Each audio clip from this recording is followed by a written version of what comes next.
Hello everyone. आज की इस वीडियो में हम लोग जानेंगे संज्ञा एवं परिभाषा प्रकरण, जो हमारा दूसरा अध्याय है व्याकरण विधि का। 9 और 10 की संस्कृत व्याकरण की बुक है ये, एनसीईआरटी बेस पे। इसमें जो है हम लोग संज्ञा प्रकरण पढ़ रहे हैं।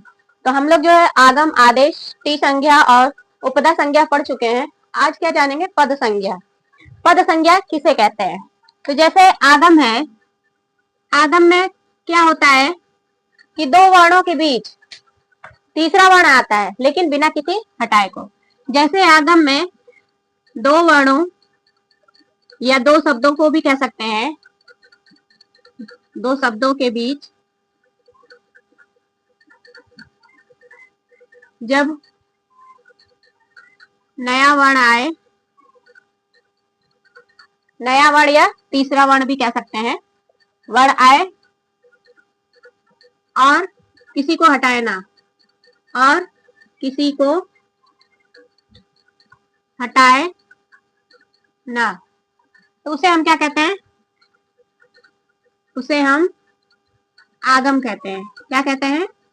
आगम कहते हैं। आगम को मित्रवत भी कहते हैं। क्यों? क्योंकि ये किसी वर्ण को हटाता नहीं है। दो वर्णों के बीच एक नया वर्ण आके बैठ जाता है। अब जैसे एक वर्ण इधर, एक वर्ण इधर है, तो बीच में एक तीसरा वर्ण आके बैठ जाएगा। न इसको हटाएगा, न इसको हटाएगा, किसी को नहीं हटाएगा। लेकिन आदेश में क्या होता है कि आदेश में जो है वर्ण आएगा, नया जो वर्ण आएगा वो किसी एक को हटा देगा। तो हटा देता है, तो इसलिए इसको क्या बोलते हैं? शत्रुवत बोलते हैं। क्या बोलते हैं? शत्रुवत बोलते हैं, यानी शत्रु के समान। क्योंकि किसी को जब हम हटाते हैं तो उसे गुस्सा आएगा, और गुस्सा का भाव किसके प्रति होता है? शत्रु के प्रति होता है। तो आदेश किसको कहेंगे? संज्ञा। संस्कृत में आदेश किसको बोलेंगे? जब दो वर्णों के बीच में कोई नया वर्ण आए और उन दो वर्णों में से किसी को हटा के जब अपना जगह ले ले, तो उसे हम क्या कहते हैं? आदेश कहते हैं।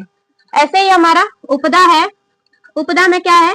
अलो अंत्यादि उपदा। अलो अंत्यादि पूर्व उपदा, यानी चाहे स्वर हो चाहे व्यंजन हो, तो जो आखिरी वर्ण होगा उससे पहले का जो वर्ण होगा वो हमारा किस में जाता है? उपदा में जाता है। इसी प्रकार हमारा फिर क्या है? टी संज्ञा। टी संज्ञा का क्या है? अचो अंत्यादि टी, यानी अच मीन्स क्या होता है? स्वर। संस्कृत का जो स्वर वर्ण है, टी में क्या है? स्वर वर्ण होना चाहिए। उसके बाद व्यंजन है तो उसको भी ले लेंगे, नहीं है तो सिर्फ स्वर वर्ण रहेगा। जैसे मनस है और राजन है, मनस में अस हुआ और राजन में अन हुआ। जो लोग वीडियो नहीं देखे, पूरा पिछली वीडियो को आप लोग जाके देख लीजिएगा, तो ये आप लोगों को समझ में आ जाएगा कि आगम मित्रवत है, आदेश शत्रुवत है। उपदा जो है लास्ट का, उससे पहले का अक्षर उपदा कहलाएगा। लेकिन इसमें क्या है? ये स्वर वर्ण भी हो सकता है, व्यंजन वर्ण भी हो सकता है। और टी में क्या है कि स्वर वर्ण रहेगा। अंतिम से जो पहला स्वर वर्ण बनेगा उल्टी तरफ से गिनेंगे। किधर से गिनेंगे? इधर से गिनेंगे, उल्टी तरफ से। तो उसमें जो पहला स्वर होगा वो हमारा उपदा में जाएगा। अब है हमारा पद संज्ञा। तो जैसे आगम, आदेश और उपदा टी संज्ञा को संस्कृत में हम कैसे, किसको क्या कहते हैं वो जाने हैं, वैसे ही जानेंगे पद संज्ञा। तो पद संज्ञा का क्या मतलब है कि जो सीधा सीधा पद संज्ञा का मतलब है कि, पद संज्ञा का मतलब क्या है कि जो हमारा सुप तिङंत, सुप क्या बोलते हैं हम? सुप तिङंत, सुप तिङंतम पदम, यानी सुप तिङंतम पदम। कौन कौन सा सुप? जो हमारा सुप प्रत्यय है, सुप प्रत्यय हमारा कहाँ लगता है? शब्द रूपों में लगता है। कहाँ लगता है? शब्द रूपों में। हमारा शब्द होता है, शब्द रूपों में जो लगता है, जैसे रामः बना, रामो बना और रामः बना। तो एक वचन, द्विवचन और बहुवचन, तीन विभक्तियां हुई, और प्रथमा, द्वितीय, तृतीया करके हमारा जो है 7 जो है विभक्ति हो जाता है। तो इस सुप में जो है हमारा कितना आता है? 21 प्रत्यय आता है। क्या आता है? 21 प्रत्यय। तो शब्द रूपों में जो हमारा 21 प्रत्यय प्रयोग होता है शब्द रूपों को बनाने में, वो सुप प्रत्यय। और हमारा क्या? तिङंत। तिङंत क्या होता है? जो हमारा धातु रूपों में लगता है। किसमें लगता है?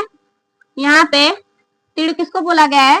जो धातु रूपों में लगता है प्रत्यय, धातु रूप में लगने वाला प्रत्यय।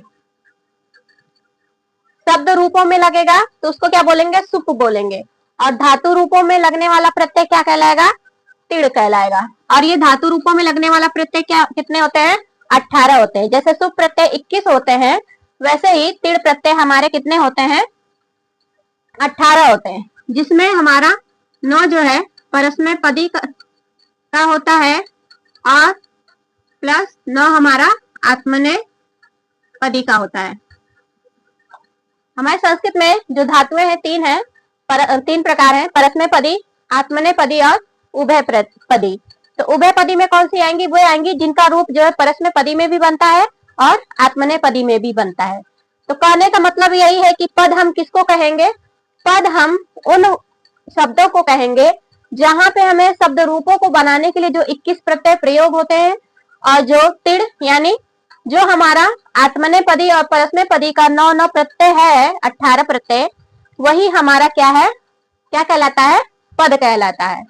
तो कुल मिला के कहने का मतलब यही है कि जो हमारा शब्द रूपों में 21 प्रत्यय है और धातु रूपों को बनाने के लिए जो 18 प्रत्यय हैं, 21 प्रत्यय और 18 प्रत्यय, यही हमारा जो प्रत्यय प्रयोग होता है, इसी को हम क्या कहते हैं?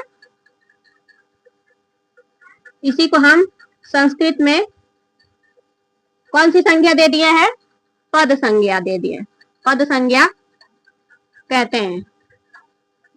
तो आप लोगों को समझ में आया होगा कि शब्द रूपों को बनाने के लिए जिन 21 प्रत्ययों का प्रयोग होता है और धातु रूपों में जो लगने वाले 18 प्रत्यय हैं, जिसे हम तिड़ कहते हैं। अभी इसके बारे में भी जानेंगे, पहले इतना समझ लीजिए कि जो 18 प्रत्यय हैं तिड़ प्रत्यय, वो 9 जो है हमारे परस्मय पदी के हुए और 9 जो है हमारे आत्मनेय पदी के हुए। तो ये 21 सुप प्रत्यय, 21 जो हमारा सुप प्रत्यय है और 18 जो हमारा तिड़ प्रत्यय है, ये जहां लगेंगे उन शब्दों को हम कौन सी संज्ञा दे देंगे? पद संज्ञा दे देंगे। उन शब्दों को हम क्या कहेंगे? पद संज्ञा कहेंगे। तो किसको कहेंगे? इन 21 प्रत्ययों को और इन 18 प्रत्ययों को, जो कि 9 परस्मय पदी में बनता है और 9 जो है हमारा आत्मनेय पदी में बनता है। तो 21 प्रत्यय सुप प्रत्यय और 18 प्रत्यय किसके हुए? तिड़ प्रत्यय यानी धातु रूपों के।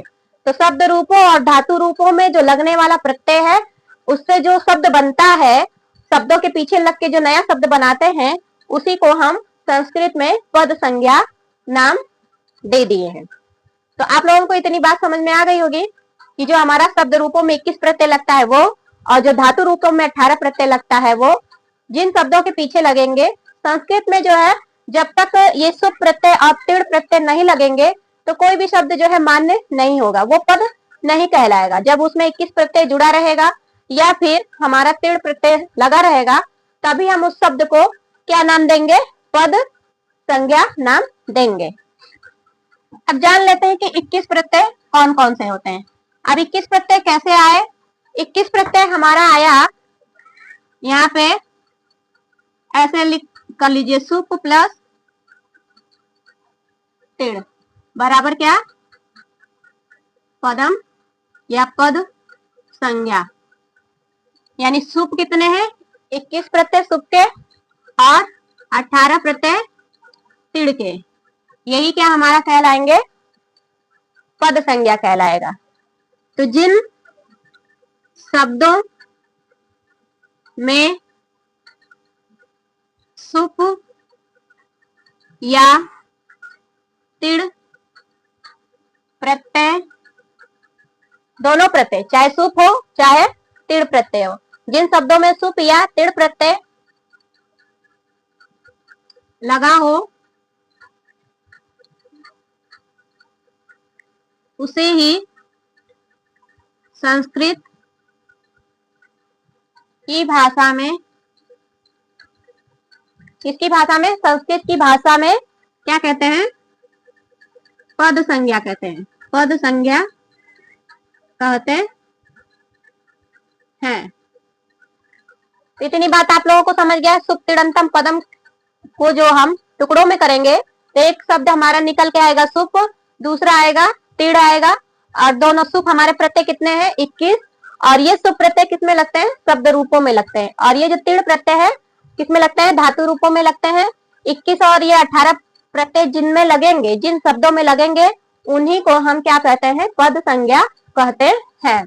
तो जिन शब्दों में, ये मैंने आप लोगों को जो है सरल भाषा में बताया है कि पद संज्ञा को यदि आप नहीं समझ पा रहे हैं तो पद संज्ञा को इस तरह आप लोग समझ लीजिए कि जिन शब्दों में हमारा जो शब्द रूप होता है, जो शब्द रूप बना है राम रामो राम, रामम रामो रामा, ऐसे करके जो सुप प्रत्यय लगा है और जो तिड़ प्रत्यय जैसे भवती भवता भवंती, गच्छति गच्छता गच्छन्ति, ये जो हमारा रूप बनता है ये हमारा तिड़ प्रत्यय में बनता है। तो जिन शब्दों के पीछे सुप प्रत्यय लगा हो और तिड़ प्रत्यय लगा हो उन्हीं शब्दों को हम क्या कहते हैं? पद संज्ञा कहते हैं। किसमें? संस्कृत में। संस्कृत में पद संज्ञा किसे कहेंगे? जिन शब्दों के पीछे सुप प्रत्यय लगा हो या तिड़ प्रत्यय लगा हो। तो इतनी बात आप लोगों को समझ में आ गई होगी। तो चलिए अब जानते हैं कि सुप प्रत्यय क्या होता है। बता दे कि रहने दे, चलिए शब्द रूपों में उसको हम जान लेंगे। अभी यहीं पे इतना ही जान लीजिए, या चलिए बता ही दूं। तो आप लोग जो है नहीं लिख पा रहे तो स्क्रीनशॉट मार के जो है रख लीजिए और वीडियो को 2-3 बार देखेंगे तो आप लोगों को अच्छे से क्लियर हो जाएगा। क्योंकि संस्कृत में जो संज्ञा प्रकरण है इसका जो लेके बहुत सारे बच्चों में कंफ्यूजन होता है, वो समझ नहीं पाते कि किसको उपदा कहेंगे, किसको टी कहेंगे, किसकी टी संज्ञा हुई, या किसको आगम कहेंगे, किसको आदेश कहेंगे, कहाँ से संप्रसारण आ गया, कहाँ किस शब्द को कैसे क्या कहेंगे, नहीं समझ में आता है। तो इसलिए इसको डिटेलली जितना अच्छे से समझ जाएंगे, समझिए व्याकरण का जो है, संस्कृत व्याकरण का आधा जो शब्दावली है संज्ञा प्रकरण से ही संबंधित है। अब है हमारा, चलिए जान लेते हैं। जैसे हमारा 3 वचन होता है, कितना होता है? 3 वचन होता है, एक वचन, द्विवचन और बहुवचन। अब इसमें हमारा जो है विभक्ति बनता है 7, प्रथमा, द्वितीया, तृतीया, चतुर्थी, पंचमी, षष्ठी और सप्तमी। तो सबसे पहले हमारा क्या आता है? ये जो हमारा एक वचन में आता है सु, जो हमारा सुप प्रत्यय है उसमें पहला एक वचन में क्या आता है? सु आता है, फिर ओ आता है, सु ओ जस। क्या बोलते हैं? सु ओ जस। अब फिर इसके बाद हमारा आता है द्वितीया में अम, और फिर औट, और फिर क्या आता है? सस। अम, औट, सस। फिर है हमारा टा, फिर भ्याम, फिर भिष, फिर इसके बाद हमारा आता है अंगे, फिर यहाँ पे हमारा भ्याम आएगा, फिर क्या आएगा? भ्यस। फिर है हमारा पंचमी में अंगस, अंगसी, फिर है भ्याम, फिर भ्यस आएगा, फिर षष्ठी में हमारा अंगस आएगा, फिर यहाँ पे हमारा षष्ठी में हमारा यहाँ पे आ जाएगा ओस, फिर क्या आएगा? सु ओजस अम ओट सस ता भ्याम भिस अंगे भ्याम भयस अंगसी भ्याम भयस और अंगस ओस और आम। षष्ठी में हमारा क्या आता है? जैसे बनता है ना हमारा रामानाम, चाहे रामा नाम, आ गया ना। फिर हमारा सप्तमी में जुड़ेगा अंगी, फिर ओस जुड़ेगा, फिर क्या आखिरी में आ जाएगा? सुप आ जाएगा। तो ये हमारा क्या है? शब्द रूपों में जो प्रत्यय जुड़ते हैं 21 वो है। प्रथमा में सु ओ जस अम ओट सस ता भ्याम भीस अंगे भ्याम भ्यस अंगसी भ्याम भ्यस अंगस ओस आम अंगी ओस सुप। तो ये जो पहला स है और ये प, इस सु का पहला ले लेते हैं और इस सुप का प ले लेते हैं, तो हमारा क्या बन जाता है? सुप। इसी को हम बोलते हैं सुप। अब 1 2 3 4 5 6 7 8 9 10 11 12 13 14 15 16 17 18 19 20 21। तो सुप बराबर कितने हो गए? 21 प्रत्यय हो गए। यही प्रत्यय जो है शब्द रूपों में लगते हैं और फिर हमारा शब्द रूप बनता है। किसी भी शब्द का, चाहे तकारांत हो, चाहे अकारांत हो, या फिर हमारा इकारांत हो, उकारांत हो, सब में हमारा यही प्रत्यय लगता है। अब उसमें काटना छाटना नियम वो सब लगाना पड़ता है, फिर जाके रूप तैयार होता है। तो ये जो शब्द रूपों को बनाने के लिए जो ये 21 प्रत्यय लगते हैं शब्दों में, इसी को हम क्या कहते हैं? पद संज्ञा कहते हैं। तो और जान लेते हैं अब कि आत्मनेपदी में क्या होता है। ये क्या है? हमारा सुप प्रत्यय। किसमें लगता है? शब्द रूपों में लगता है। किसमें लगता है? शब्द रूपों में लगता है। अब जान लेते हैं कि तीर्ण प्रत्यय में 18 कैसे हुए, 9 कौन से आत्मनेपदी वाले कौन से हैं और परस्मैपदी वाले कौन से हैं। तो सबसे पहले इसमें भी हम लिख लेते हैं। 3 वचन होता है हमारा, एक वचन, द्विवचन और बहुवचन। क्या होता है? 3 वचन इसमें भी होता है, धातु रूप में भी हमारा एक वचन, द्विवचन, बहुवचन। फिर यहाँ पे क्या जाता है? पुरुष आ जाता है। उसमें क्या था? शब्द रूपों में क्या था? विभक्ति आती है, लेकिन हमारा धातु रूप में क्या आता है? पुरुष आता है। प्रथम पुरुष, मध्यम पुरुष और उत्तम पुरुष। धातु रूप हमारा जब बनता है तो उसमें हमारा 3 पुरुष होता है, प्रथम पुरुष, मध्यम पुरुष, उत्तम पुरुष। उत्तम पुरुष में मैं आता है, मैं और हम। मध्यम पुरुष में तुम आता है, और मैं और हम, तुम को छोड़ के जितने भी संज्ञा शब्द बचे वो किसमें जाते हैं? प्रथम पुरुष में जाते हैं। एक वचन में एक वस्तु, द्विवचन में 2 वस्तु, बहुवचन में बहुत सारी वस्तुएं। इतना तो पता ही होगा आपको। अब हम जान जाते हैं कि परस्मैपदी में इसका क्या बनता है। परस्मैपदी में बनता है पहला टिप। क्या बनता है? टिप बनता है। द्विवचन में तस, फिर जी। जो हमारा एक कौन सा रूप है? परस्मैपदी का है। किसका बन रहा है? परस्मैपदी का। टिप तस जी, फिर शिप थस, टिप तस जी, सिप थस थ, फिर हमारा क्या आएगा यहाँ पे? मिप वस और मस।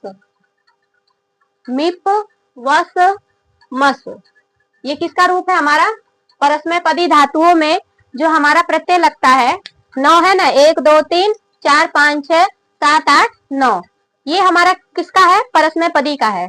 तो परस्मैपदी में टिप, जैसे भव धन टिप जोड़ेंगे तो हमारा भवती बना। फिर ऐसे ही भव धन तस जोड़ेंगे तो हमारा क्या बनेगा? भवत बनेगा। फिर जी जोड़ेंगे भव धन जी तो क्या हो जाएगा? भवंती। तो उसका नियम है, कुछ और एक्स्ट्रा है, एक ही वीडियो में बताना पॉसिबल नहीं है। तो इतना जान लीजिए कि परस्मैपदी में जो है हमारे ये 9 प्रत्यय लगते हैं। तो परस्मैपदी धातु का जो हम रूप बनाते हैं तो उसमें ये प्रत्यय जोड़ते हैं। तो कितने प्रत्यय हो गए? 9 प्रत्यय इसमें हो गए। अब है हम जान लेते हैं आत्मनेपदी का। किसका? आत्मनेपदी का। आत्मनेपदी में क्या है? आत्मनेपदी में हमारा जो है, यहां लिख लीजिए, आत्मनेपदी। आत्मनेपदी में अभी परस्मैपदी का जाने हैं क्या क्या लगता है, अब जानेंगे हम आत्मनेपदी का। आत्मनेपदी का प्रथम पुरुष एक वचन में आता है हमारा तो, क्या आता है? तो। फिर आता है आताम, तो आताम, और फिर झ। फिर उसके बाद था, आथाम, ध्वम, तो आताम, झ, थास, आथाम, ध्वम। अब क्या आएगा? इट, फिर वही, और फिर क्या आएगा? महिंग। क्या आएगा? महिंग। तो आत्मनेपदी में क्या बना हमारा? त, आताम, झ, थास, आथाम, ध्वम, इट, वही, महिण। तो परस्मैपदी